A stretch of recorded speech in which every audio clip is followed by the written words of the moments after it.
को पता है कि कारी नवीदुल हसन लखवी साहब स्टेज के ऊपर मौजूद हैं और इस महफिल का बाकायदा आगाज़ शुरू किया जाता है। तो मैं तिलावत के लिए दावत देता हूँ कारी नवीदुल हसन लखवी साहब को कि वह आए और तिलावत कुरान की इरशाद फरमाएं।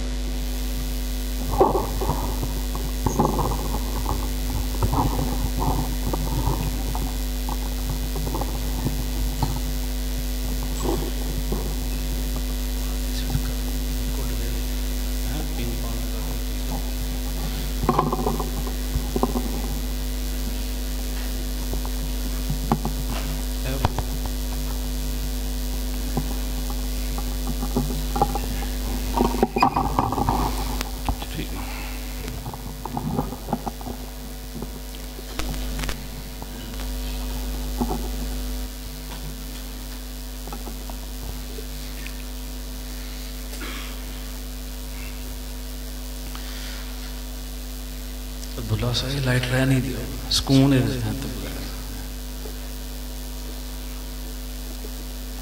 सामने बंदे बैठे नजर आ रहे हैं।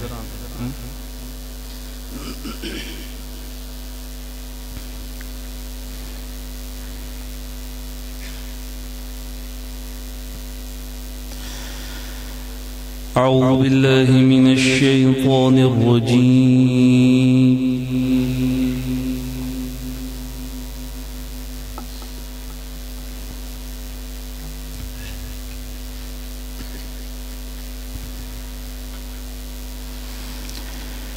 बिस्मिल्लाहिर रहमानिर रहीम।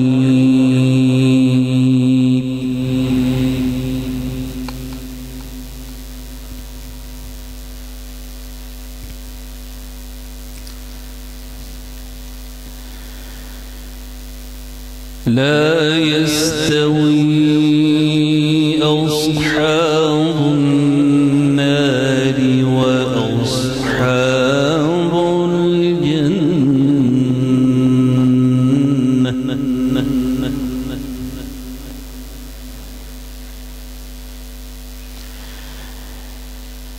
अस्हाबुल जन्नति हुमुल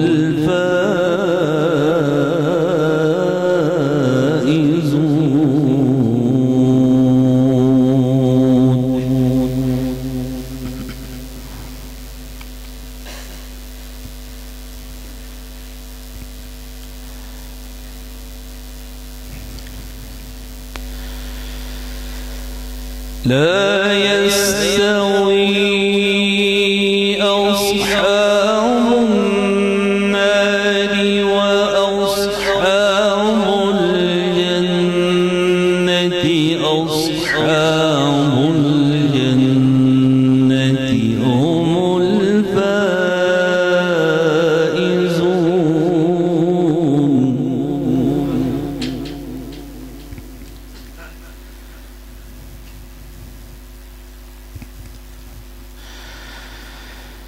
لو أنزلنا هذا القرآن على جبل لرأيته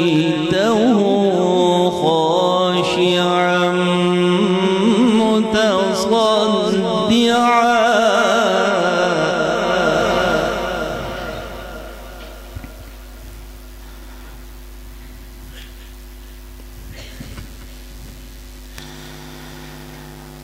لرأيته خاشعا متصدعا من خشية الله.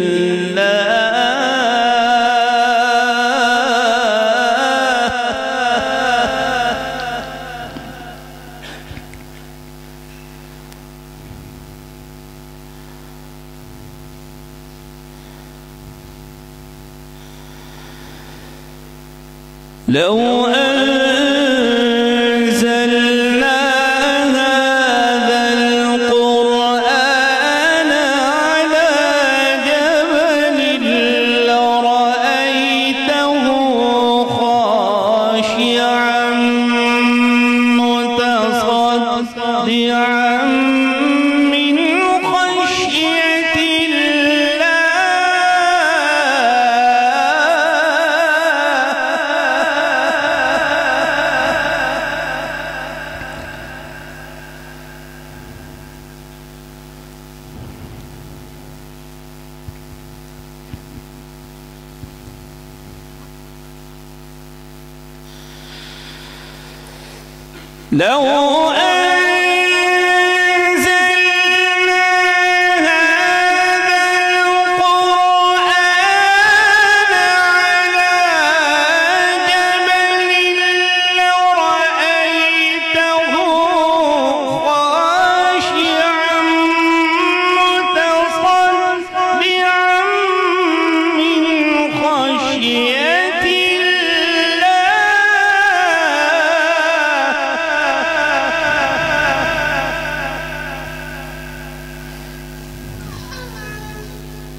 وتلك الأمثال نضربها للناس لعلهم يتفكرون.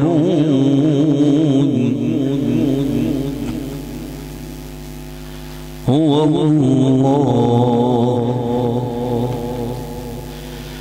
الله الذي لا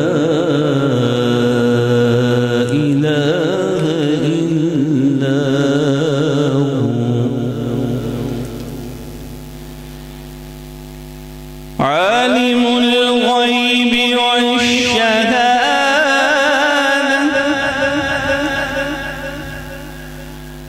والرحمن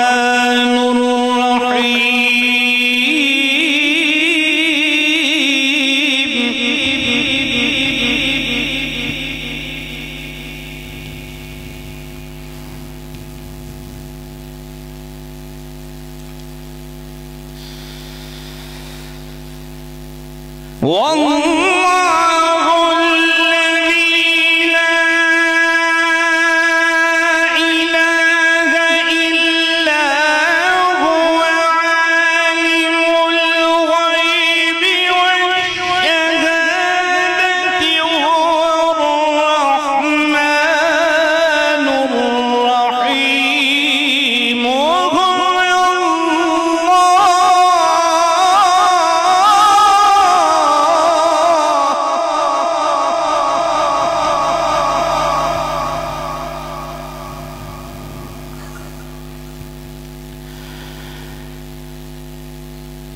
والله الذي لا إله إلا هو الملك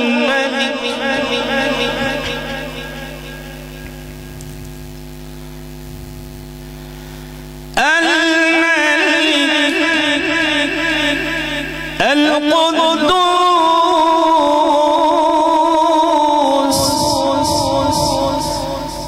السلام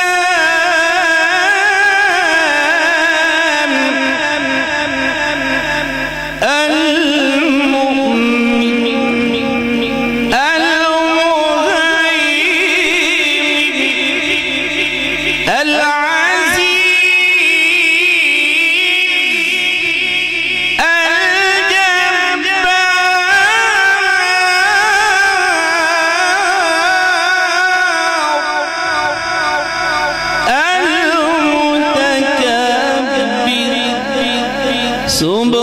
سبحان الله.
والله الذي لا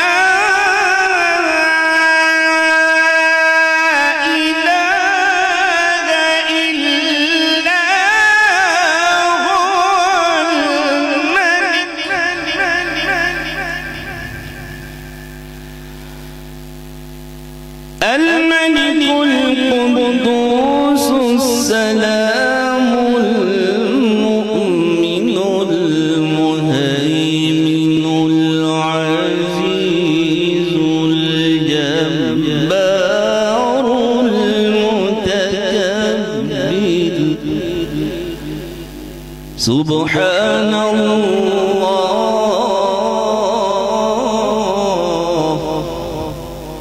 سبحان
سبحان الله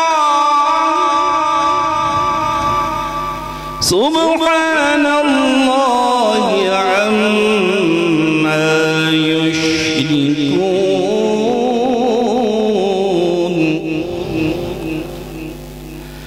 والله الذي لا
والله الخالق البارئ المصور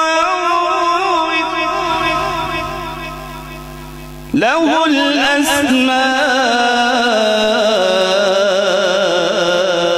الأسماء الحسنى والله الخالق البارئ المصور له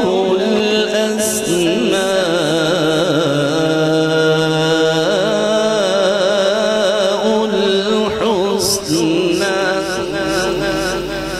يسبح له ما في السماوات والأرض وهو العزيز الحكيم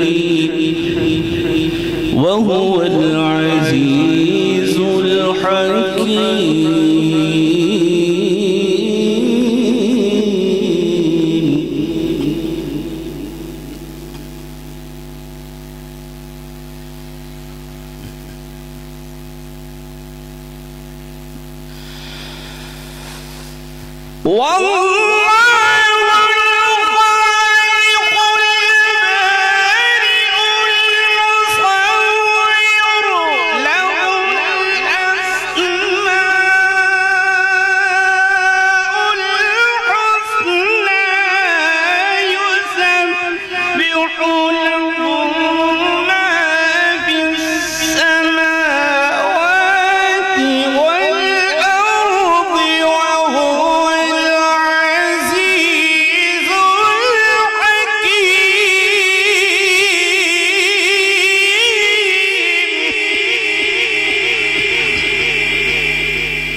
بسم الله الرحمن الرحيم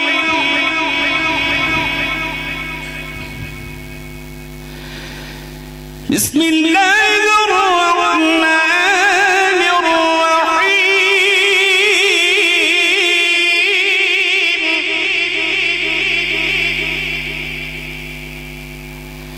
سبح اسم ربك الأعلى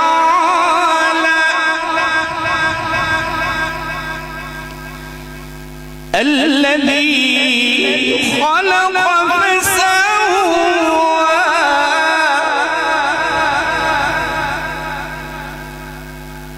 والذي قدر فهدى والذي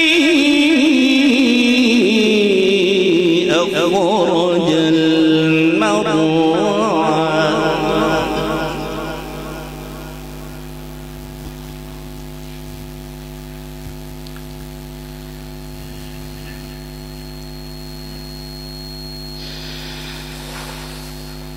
له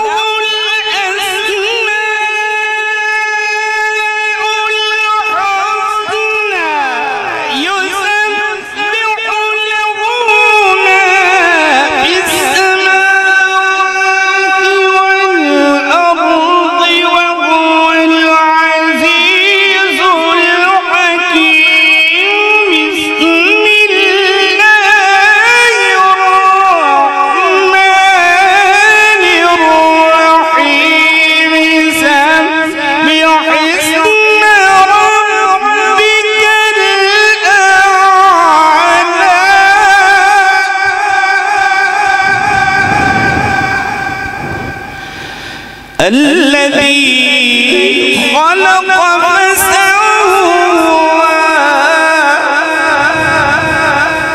والذي قدر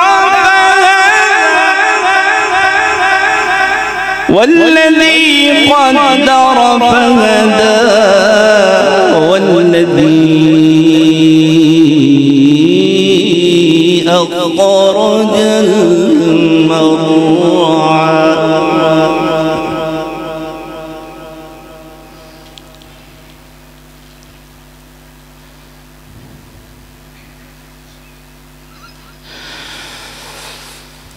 والذي أخرج المرعى فجعله غثاء أحوى سنقرئك فلا تنسى إلا ما شاء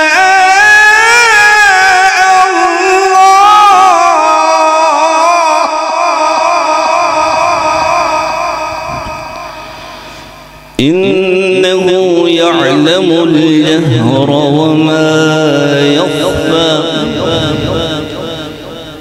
ونيسرك لليسرى فذكر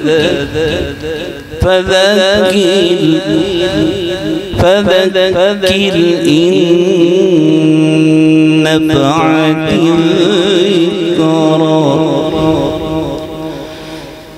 فذكر إن نفعت الذكرى سيذكر من يخشى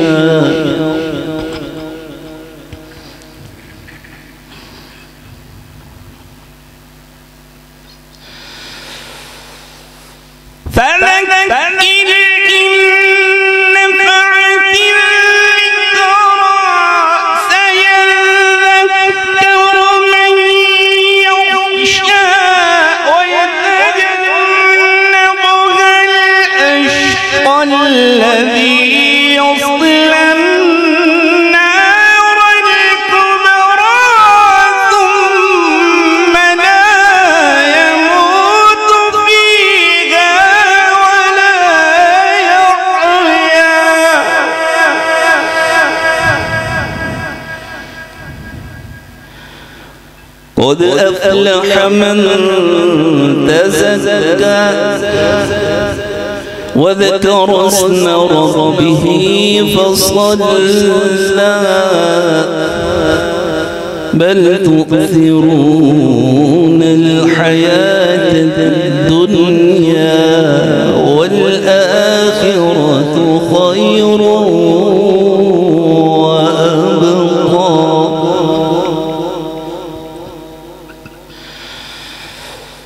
قد أفلح من تزكى وذكر اسم ربه فصلى بل تؤثرون الحياة الدنيا والآخرة خير وأبقى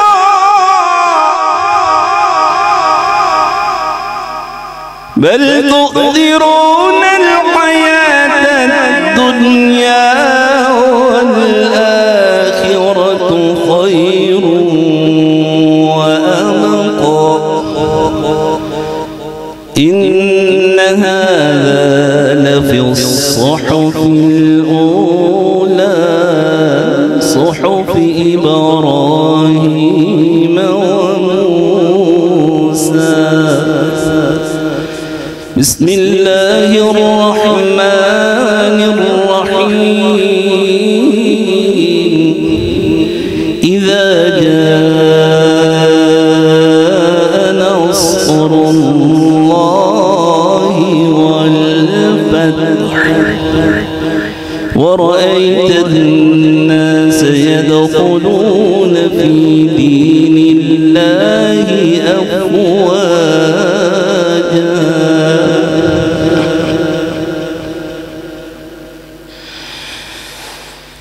إذا جاء نصر الله والفتح ورأيت الناس يدخلون في دين الله أفواجا فسبح بحمد ربك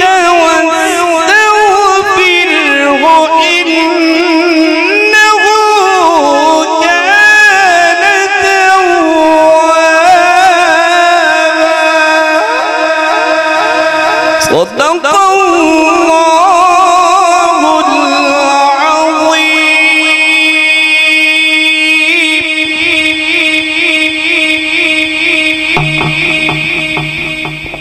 आप लोगों ने माशाल्लाह कारी साहब की तिलावत सुनी है।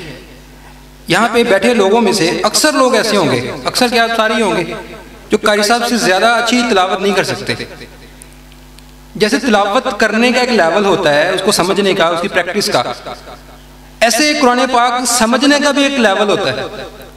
जो कारी साहब ने पहला रकू तिलावत किया कि अलग अगर इस कुरान को पहाड़ के ऊपर नाज़िल कर दिया जाता तो वो रेजा रेजा हो जाता। क्यों भाई?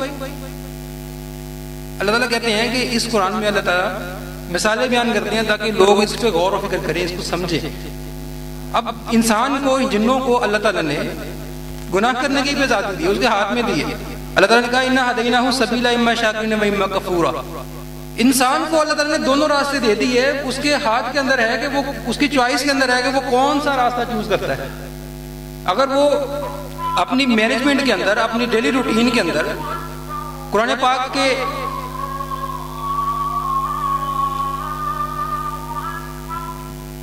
अगर इंसान अपनी 24 घंटे की रूटीन के अंदर 1-1.5 घंटा या 2 घंटे कुरान पाक का कैप्सूल लेता है, वो हर रोज लेता जाता है, हर रोज लेता जाता है, तो वो आहिस्ता आहिस्ता इस कदर अच्छा हो जाता है कि उसको कुरान पाक सुनने का लेवल उसका इंक्रीज होना शुरू हो जाता है। और जब वो इंक्रीज होता है तब वो अपने खुदा को पहचानता है और उसके अंदर खुदा का डर पैदा होता है और फिर कुरान उसके ऊपर असर करता है।